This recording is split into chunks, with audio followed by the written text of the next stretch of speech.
Smart House and LeVar Burton, the film's director, were just kind of way ahead of their time when it came to just showcasing the dangers of AI in general, especially in a family's home.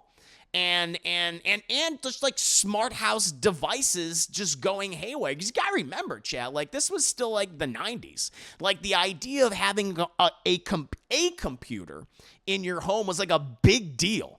Because it's not like everyone in the house got like a computer. It's like you had the family computer that everyone's. Could you imagine like a family, like a large family sharing one single computer like nowadays? I mean, I'm sure that still happens, right? But that would be crazy. That would be such a foreign concept to most people, to most families. But that's how it was. And so to establish like that type of technology, and as dated as that movie is, and as goofy as it is, it at least had some interesting ideas. And it had a lot of goddamn heart to it, too. Let's go ahead and move on to my review for Blumhouse's Afraid, a movie that no one knows is out right now. Because I went to the theater, I saw this at noon screening. There were limited screenings for this movie, chat, and there was maybe 5 other people in the theater. So I don't think this movie is going to do very well. I mean, listen, this is a movie released during Labor Day, and I'm sure there's been some movie releases during Labor Day and some of those movies were actually pretty good. But most of the time, Labor Day weekend, it's a dumping month for films. I mean, the big movies that release earlier in August and late July are going to eat this movie's lunch. Eat this movie's whatever box office it probably could have earned. Deadpool and Wolverine, Alien Romulus. They've been bullying everything else that's come out so far. And with Beetlejuice on the horizon, I don't think Afraid's going to be doing fairly well. And also for good reason, because it's not a very good movie. So we've gotten a ton of techno thrillers and tech-based horror movies for years, for decades now at this point. The idea being that as humanity becomes more advanced, so does our technology, and the potential of that technology influencing us and controlling us. That the potential of that grows over time. These concepts have been thoroughly explored for decades in books and comics and television shows, and of course, films, movies. Artificial intelligence has been one of the most popular subjects to tackle. And, we've seen that handled quite well with shows like The Twilight Zone decades ago. And more recently with a whole other anthology series, Black Mirror, which mostly focuses on tech-based horror stories and thrillers to great effect, in my opinion, and with great execution. And, movies like Terminator, 2001: A Space Odyssey, hell, even the 1999 Disney Channel original movie, Smart House, have done a great job showcasing just the dangers of artificial intelligence. What I'm basically saying is it's a subgenre that has remained popular for the longest time now. And as technology advances and use of AI continues and proliferates, we'll see more of it, talked about and featured in films and TV shows and other, media.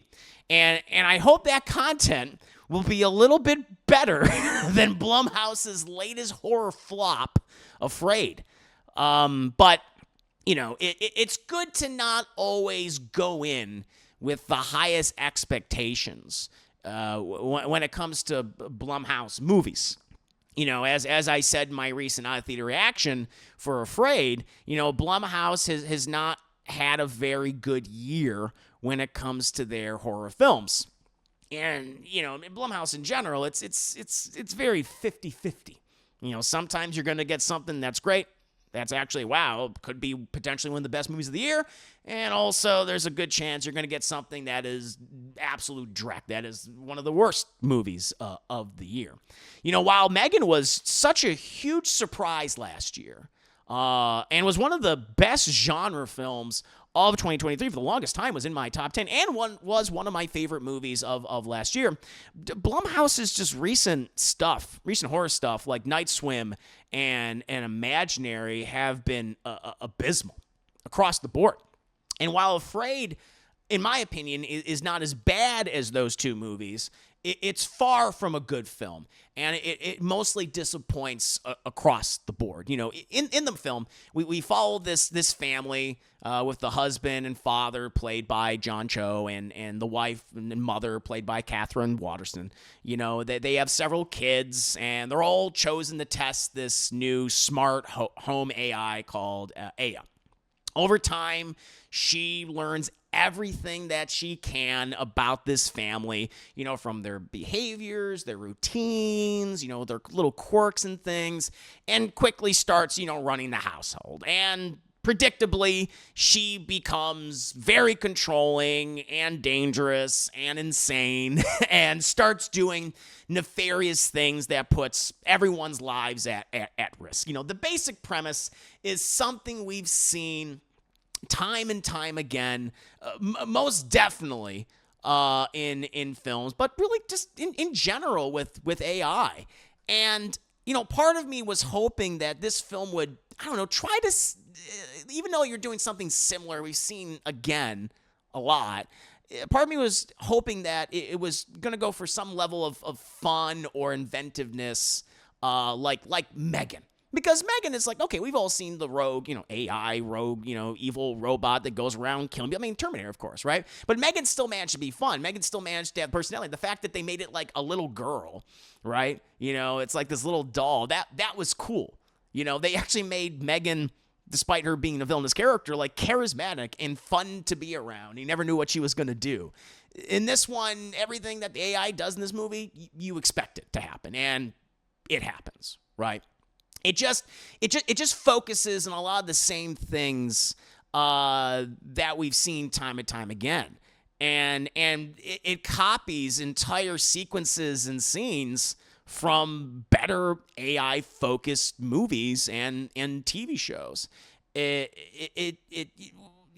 though there are occasionally like moments that that are a little fun, and I'll get to some of that stuff, it never does anything that feels very original or just a bit different. It doesn't create its own distinct flavor in what it's doing.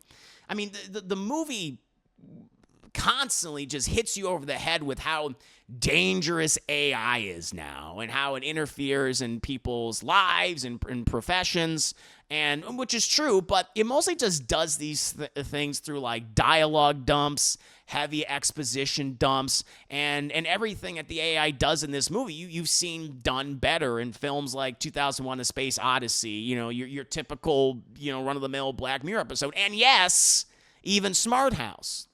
And honestly, just thinking about it is bring up Smart House.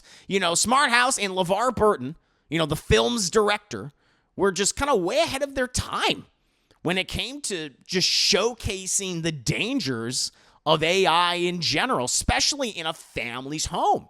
And just like smart house devices just going haywire. Because you gotta remember, Chad, like this was still like the 90s. Like the idea of having a computer in your home was like a big deal. Because it's not like everyone in the house got like a computer. It's like you had the family computer that everyone's. Could you imagine like a family, like a large family sharing one single computer like nowadays? I mean, I'm sure that still happens, right? But that would be crazy. That would be such a foreign concept to most people, to most families. But that's how it was. And so to establish like that type of technology, and as dated as that movie is, and as goofy as it is, it at least had some interesting ideas.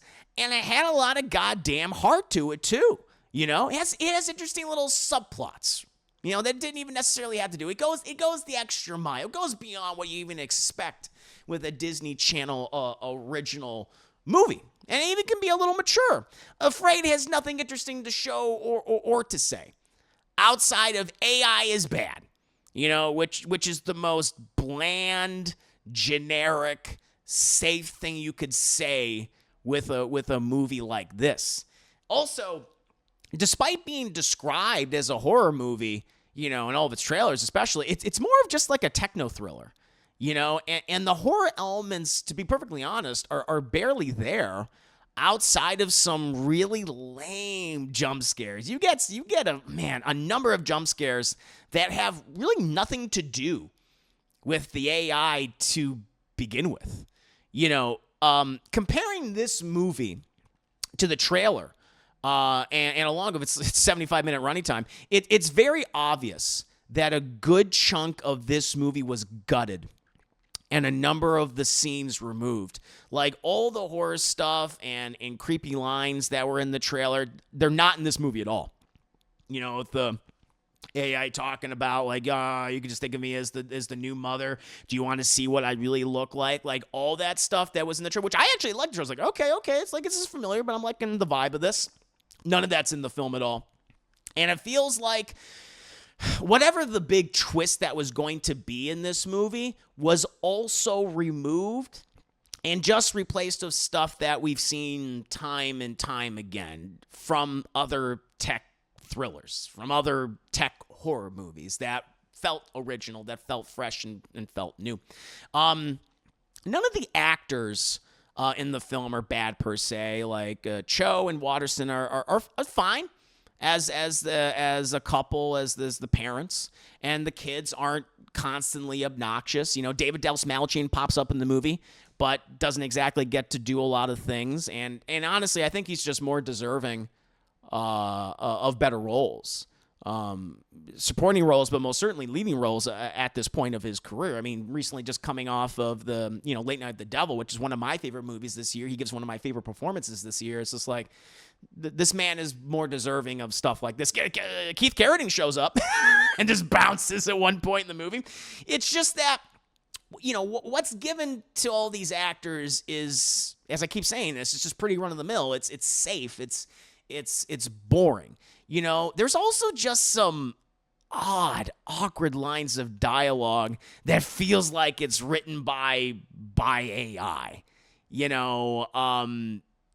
Like at one point you have people saying like, oh, these people were unhoused and they're going through something. It's like, what do you mean by unhoused? You mean like homeless? It's like the movie's like afraid to like say certain lines and like terminology, like the fact that like, oh, homelessness it's a bad word to say. It's like, no, just say that they're fucking homeless. Don't say they're unhoused. Like, who says that? It's so weird, right?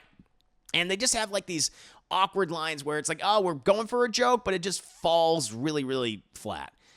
Now, to be somewhat positive, the movie actually does have a couple of funny scenes that like stood out to me. There's one scene, I mean, I guess I'll spoil it for you guys because I don't think anyone's going to see this. But there's this whole like really tense sequence with one of the younger kids and he's tapping on this device and it's like, oh shit, what's he looking up? And you see, and he's like super nervous and he's fucking sweating. He's like, oh shit. And you see that he's typing in boobs. Like spelling boobs. I'm like, all right, well, that was fun. That was clever. That was a cool little like fake out. That was amusing. And you do have some nice, cute little interactions between Cho and Watterson. Like you buy them as a couple, you buy them as young, parents. I was like, okay, this is cool. But everything else is generic. Everything happens like you expect it to. And the ending is just like, really? That's all you have. That's all you have to say. And it's, it kind of, they have the gall to have a stinger for this movie. It's just like, what are you trying to do? You ain't setting up a franchise. You haven't earned that goddamn right. Although nothing has been announced, but it has like, the potential for a Afraid franchise. Like, I'm good. Listen, based on the 5 other people that were in the audience with me, I don't think this movie is going to do particularly well in the box office. I don't think you're going to get many people invested in this franchise. Certainly, in, like for Megan and things, which I'm very much looking forward to. That was just such a treat. But Afraid at times tries to be like Megan, but it just has none of the fun. It has none of the personality. It doesn't have, like, comparing the AI to Megan in this movie is just such a huge mistake because the AI does exactly what you think it would do. It does nothing innovative, does nothing fun, nothing unique, and it just falls flat like the majority of the things within this film. While it's not as incompetent as a Night Swim, which has a limited, very limiting concept to begin with. A haunted pool, there's not much you can do with that. And what they end up doing with that is just ridiculous.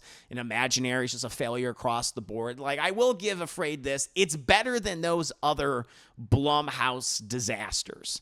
But in terms of I think standing on its own merits, there's just not a lot there. There's not enough meat on the bone. And aside from a couple of cute moments and maybe a funny scene or two, I mean, this movie sold itself as a horror film, and it's barely a horror movie. Matter of fact, it feels like some of that stuff was added in so they can make it more marketable to audiences in general who were expecting a horror film. But really, it's just a movie with a heavy-handed message about AI. And again, it's like, I don't think we need a reminder of how dangerous AI could possibly be and how it can interfere in people's lives. People are experiencing that right now. If you have something to say about that, then hey, create some more interesting scenarios at that instead of just going, by the basics and showing us things that we've already seen in much better movies like LeVar Burton's 1999 Disney Channel original classic, Smart House. But it doesn't aspire to be like Smart House, chat, which is a shame. But that, my friends, is my review for Blumhouse's Afraid. What about you guys? Has anyone seen this movie? I doubt it. I definitely doubt many people have seen this film, judging by my audience. But those of you who have seen the movie, what did you think of it? Did you like it? Were you mixed on it, or did you just not like it? Did you dislike it like I did, or did you even know this movie existed? I feel like most people don't even know this movie's coming out, like a lot of Labor Day films. I think most people are probably catching up on bigger movies that came out this month and the month before: Deadpool, Wolverine, Alien, Romulus. I recommend Cuckoo personally. I personally think Cuckoo's that's more of that certainly more deserving of attention than something like Afraid. That's check that out. But I think most people are just probably waiting for Beetlejuice, which is coming out next weekend. But let me know.